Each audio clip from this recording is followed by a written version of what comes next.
आदरणीय बड़े बहन जी एवं संस्कार प्रेमियों, हम सब यहाँ पर भगवान राम की अवतार दिवस के उपलक्ष्य में इकट्ठे हुए हैं। आप सबको भगवान राम के अवतार दिवस की बहुत बहुत बधाई हो। तो भगवान राम की आज जो संसार में पूजा होती है वो किस लिए होती है? वो इसलिए नहीं होती कि राम भगवान थे, वो इसलिए पूजा होती है क्योंकि राम भगवान होते हुए भी धरती पर मनुष्य बनकर आए और मनुष्य के जीवन में जो जो कठिनाइयां आती हैं वो कठिनाइयां उनके जीवन में भी आई। उनके पास दिव्य शक्तियां थी उन कठिनाइयों को दूर करने की, परंतु उन्होंने उन कठिनाइयों को दूर करने के लिए अपनी दिव्य शक्तियों का उपयोग नहीं किया, बल्कि मानव के तरीके से ही उन्होंने दिव्य शक्ति होते हुए भी जिंदगी में संघर्ष किया। संघर्ष करके हमें सिखाया कि मनुष्य की सोच अगर सकारात्मक हो, उसकी इच्छा शक्ति मजबूत हो, तो किसी भी मुसीबत को वो का हल निकाल सकता है। जिस समय भगवान हमें बताते हैं कि एक आदर्श पुत्र कैसा होना चाहिए, महाराज दशरथ ने कैकई को वचन दिया था। कैकई ने वचन में भगवान राम का वनवास मांग लिया। प्रभु राम को जब पता चला कि माता कैकेयी ने वचन के अनुसार मेरे पिता से मेरा वनवास मांगा है, अग्रास का बेटा होता तो अपने पिता को थोड़ा कोसता, पिताजी क्या जरूरत थी आपको वचन देने की, आपकी करनी आपके कांटे बोए हुए मुझे चुनने पड़ रहे हैं। परंतु प्रभु राम ने एक बार भी पिता को ये नहीं कहा कि पिताजी आपके वचन के कारण मुझे वनवास जाना पड़ रहा है। उन्होंने खुश होकर कहा, पिताजी आप क्यों घबरा रहे हो, पलक झपकने की बात है, पलक झपकते ही 14 साल बीत जाएंगे, मैं पुनः 14 साल के बाद आपका दर्शन करूंगा। आप अपने मन को हौसला देकर रखिए। तो उन्होंने अपने पिता को नहीं कोसा। आदर्श पुत्र कौन सा होता है? जो अपने माता पिता को उनकी गलतियों के लिए कभी भी कोसता नहीं है। और एक आदर्श भाई कौन होता है? जो अपने भाई के हिस्से पर कब्जा नहीं करता। कि कई ने वरदान मांगा, एक वरदान में प्रभु राम का वनवास 14 साल की, दूसरे में भरत का राज्याभिषेक। परंतु भगवान राम हंसते हंसते वन चले जाते हैं। कभी ये नहीं कहते कि बड़ा पुत्र तो मैं हूं, मेरे होते हुए भरत भला कैसे राजगद्दी पर बैठ सकता है। तो भाई कैसा होना चाहिए, ये भगवान राम ने हमें बताया है। प्रभु राम वन में गए, उन्होंने धरती माता से नहीं कहा कि कांटों को हटाओ धरती से। भरत उन्हें मिलने के लिए आ रहे हैं, तो प्रभु राम ने धरती माता से कहा, धरती माता अपने सभी कांटों को छिपा लो। धरती माता ने कहा, प्रभु क्या आपका भाई भरत इतना कमजोर है, इतना मासूम है कि कांटों की चुभन महसूस नहीं कर पाएगा। प्रभु राम ने कहा, नहीं, वो कोमल, वो कठोर है। परंतु जब ये कांटे उसके मन में चुभेंगे, उसे के पैरों को तकलीफ नहीं होगी, बल्कि उसके मन को तकलीफ होगी। ये सोचकर कि मेरे भाई राम इन कांटों पर चलकर किस प्रकार नंगे पैर चले होंगे, मेरी सीता मैया को कितना बड़ा कष्ट उठाना पड़ रहा है मेरे कारण। तो एक भाई कैसा होना चाहिए, ये उन्होंने बताया। भाई भाई के बीच में जायदाद नहीं आनी चाहिए, भाई के प्रेम के बीच में। एक पति कैसा होना चाहिए, ये प्रभु राम ने हमें बताया। प्रभु राम ने रात भर निभाते हुए मजबूरी में उन्हें सीता माता का त्याग करना पड़ा, परंतु सीता माता को उन्होंने असुरक्षित नहीं छोड़ा, सुरक्षित वाल्मीकि आश्रम के नजदीक भेजा। वाल्मीकि आश्रम में क्यों भेजा? क्योंकि उन्होंने सोचा कि अगर सीता को मैं मायके भेजूंगा, अगर पुत्री विवाह के बाद मायके में रहती तो माता पिता को चिंता होती रहती है, माता पिता करते रहते हैं, तो उनके माता पिता ना करते, माता पिता को देखकर सीता ना करते। उन्हें पता था कि सीता का त्याग भले में मजबूरी में कर रहा हूं, सीता इस बात को समझती भी है, परंतु फिर भी त्याग तो त्याग होता है। जब सीता के मन को ठेस पहुंचे, नकारात्मक विचार आए, तो उसकी नेगेटिव पॉजिटिव के बदल सके, इसलिए प्रभु राम ने सीता मैया को सुरक्षित छोड़ा। कहा? वाल्मीकि जी के आश्रम में। और आश्रम में क्या होता है? सत्संग होता है। और सत्संग से क्या होता है? हमारे विचार बदलते हैं, विचारों से ही इंसान सुखी होता है और विचारों से ही इंसान दुखी होता है। जिसके विचार ऊंचे हैं वो गरीबी में भी बहुत कुछ हासिल कर लेता है, किसका सा उसे ना हो, परंतु जिसके विचार नीचे हैं, घटिया हैं, वो बहुत ऊंचा भी क्यों ना हो, वो ऊंचा होकर भी नीचे गिर जाता है। तो एक पति कैसा होना चाहिए, एक भाई कैसा होना चाहिए, पुत्र कैसा होना चाहिए, ये सब हमें भगवान राम के जीवन से पता चलता है। एक राजा कैसा होना चाहिए, भगवान राम का राज्य कैसा था। उनके राज्य में कोई भी दुखी नहीं था। तुलसीदास लिखते हैं, दैहिक दैविक भौतिक तापा, राम राज नहीं काहुनि व्यापा, सब नर करहि परस्पर प्रीति, चलहि स्वधर्म निरत श्रुति रीति, राम सिया राम हरे, राम जय जय राम हरे, राम सिया राम हरे, राम जय जय राम हरे। तो भगवान राम के राज्य में सारी प्रजा सुखती, सब अपने धर्म का पालन करती थी।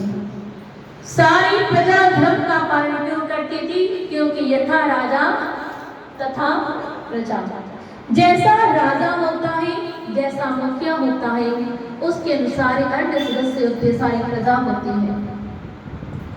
तो कहते हैं कि एक बार एक राजा ने एक ऐसे व्यक्ति को बुलाया जिसने उनके पिता को, उनके दादा का राज्य देखा हुआ था।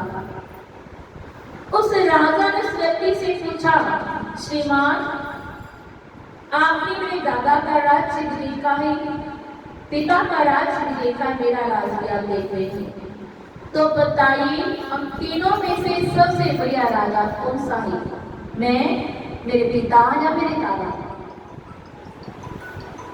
अब उस व्यक्ति ने सोचा, अगर सीधा सीधा कहूंगा कि तुम्हारा राज्य अच्छा नहीं है तो कुछ नहीं पता, मेरे को दंड दे दे, क्या सजा दे दे। उसने कहा, महाराज मैं नहीं जानता किसका राज्य अच्छा था, मैं आपको एक घटना बताता हूं अपने जीवन की, जिस घटना के बारे में मेरे तीनों के राज्य में अलग अलग विचार बदले। एक बार की बात है, मैं कहीं जा रहा था तो रास्ते, जंगल के रास्ते मुझे एक स्त्री रोती हुई सुनाई थी। मैं उस स्त्री के पास पूछा बेटी बहन क्या बात है, रो रही हो? उस स्त्री ने बताया कि मैं अपने ससुराल जा रही थी अपने पति के साथ, रास्ते में डाकू मिल गए, डाकू ने मेरे पति को मार दिया, मेरा काफी सामान लूट लिया, कुछ सामान को, कुछ गहने जो मेरे शरीर में, इनको बचाकर मैं भागी आई जंगल में, परंतु मुझे ससुराल का रास्ता नहीं पता, मैं क्या करूं, कहां जाऊं? उस व्यक्ति ने कहा, महाराज मुझे दया आई उस स्त्री के ऊपर। मैंने उसे कहा, बहन डरो मत, मैं तुम्हें तुम्हारे मायके पहुंचा देता हूँ सुरक्षित, बताओ तुम्हारे मायका तुम्हारा कहाँ है? मैं उस स्त्री को उसके मायके छोड़ आया।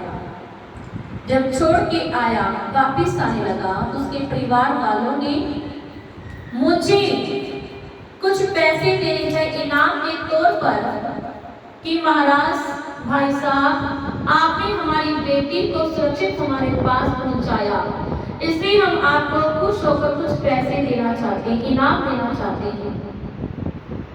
तो उस भाई ने कहा घर वालों को, देखिए किसी भी अपराध स्त्री की सहायता करना हर इंसान का कर्तव्य है। मैंने अपने कर्तव्य का, अपने धर्म का पालन किया है, इसलिए मैं कोई भी पैसा नहीं लूंगा। महाराज मेरे मन में कोई लालच नहीं था, मैंने कोई पैसा नहीं दिया। उसके बाद महाराज जब आपके पिता का राज्य आया, देखिए मेरे मन में ख्याल आया, मुझे इतना त्यागी बनने की क्या आवश्यकता थी? उस स्त्री के परिवार वाले मुझे पैसे दे रहे थे, मैंने मांगे थोड़ी थी, वो अपने आप ही दे रहे थे। अगर मैं ले लेता तो कितना अच्छा होता। पैसे की दुनिया देश विदेशों में घूमती है, मैं फ्री में पैसा आया था, घर आई लक्ष्मी को कौन वापस करता है, उससे बड़ा बुरा कौन होगा? अब महाराज आपका राज्य आया है। तो अपने राज्य में इस घटना को याद करके मेरे मन में ख्याल आता है, कितना मूर्ख हूँ। अगला स्त्री थी, कोई जानता भी नहीं था, उसे डरा धमका कर अपनी स्त्री बना लेता, पैसा भी मिल जाता, बुढ़ापे में सेवा करने के लिए स्त्री भी मिल जाती, बाल बच्चे हो जाते, परिवार में आज बैठा होता। महाराज, इस घटना से आप खुद ही अंदाजा लगा लीजिए कि किसका राज्य बढ़िया था। जब दादा का राज्य था, ना लालच था मन में, ना वासना थी। पिता का राज्य आया तो मन में लालच चल गया, और आपका राज्य वासना और लालच दोनों ही है। तो दादा समझ गया कि मेरे अंदर लालच भी है और वासना भी है, क्योंकि यथा राजा तथा प्रजा। जब भगवान राम को भरत जी मनाने के लिए वन में, तो भरत जी ने गुरु वशिष्ठ को, गुरु जनक, राजा जनक को, सबको कहा कि भगवान राम को वापस ले जाने में उनकी सहायता करें। सबने ये निचोड़ निकाला प्रभु राम की ओर देखकर कि अगर प्रभु राम की साइड लेंगे तो भरत जी का मन दुखी होगा, अगर भरत जी की साइड लेते हैं तो प्रभु राम का मन दुखी होगा, क्योंकि प्रभु को भी पता था मैं वन में आऊंगा तो पिता नहीं बचेंगे, पर उन्हें वचन प्यारा था, प्राण प्यारे नहीं थे। वचन सबसे ऊपर होता है। तो जब सब लोग दुविधा में फंस गए, समय प्रभु राम से कहा, प्रभु आप भरत की इच्छा पूरी कर दो। जब सबने भरत के ऊपर सारी जिम्मेदारी भी छोड़ दी, तो भरत जी भी सोचने लगे, कहीं ऐसा ना हो कि मेरे कारण प्रभु राम वचन को त्याग कर अगर वे वापिस तो आ जाए, परंतु आकर वो कभी खुश ना रह पाए, कभी कोई अनर्थ ना हो जाए। भरत जी ने जब सारी जिम्मेदारी अपने ऊपर देखी, तो भरत जी ने प्रभु राम से कहा, प्रभु जैसे आपको ठीक लगे आप वैसा ही कीजिए, बस आपको संकोच नहीं होना चाहिए। तो प्रभु राम ने भरत को कहा, भरत मुखिया मुख सो चाहिए, खान पान होए, पानी पोषी सकल अंग, तुलसी सहित विवेक। हमारे ऊपर जो विपत्ति आई थोड़ा साथ के वन में रहने की, इसमें मुझे कोई कष्ट नहीं है। क्यों? क्योंकि जो राजा होता है वो मुख की तरह होता है। मुख का क्या कर्तव्य है? अगर मुख अपना स्वाद ही देखता रहेगा तो फिर शरीर को कष्ट होगा। अगर आपको शुगर होगी, बीपी हो गया, आपने अपने खाने पर कंट्रोल नहीं किया तो कष्ट कहाँ होगा? पूरे शरीर पर। कहीं फोड़ा है, कहीं फीसी है, बीपी बढ़ गया, घबराहट होगी। दोनों समस्या से, बीपी शुगर से बचने के लिए कंट्रोल किसे करना पड़ेगा? मुख को करना पड़ेगा। जो मुखिया होता है वो मुख की तरह होता है। अगर प्रजा को सुखी रखना है तो मुखिया को संघर्ष करना पड़ता है, मुखिया को कुर्बानी करनी पड़ती है, बलिदान करना पड़ता है अपनी इच्छाओं का, अपनी सुखों का। तो सिर्फ भरत, परंतु सिर्फ मुखिया का कर्तव्य नहीं होता, एक राजा के कारण ही प्रजा सुखी नहीं रहती। राजा के साथ साथ प्रजा का कर्तव्य भी होता है कि राजा को वो सहयोग दे, क्योंकि मुख जो भी वस्तु खाता है उसे मुख तक पहुंचाता कौन है?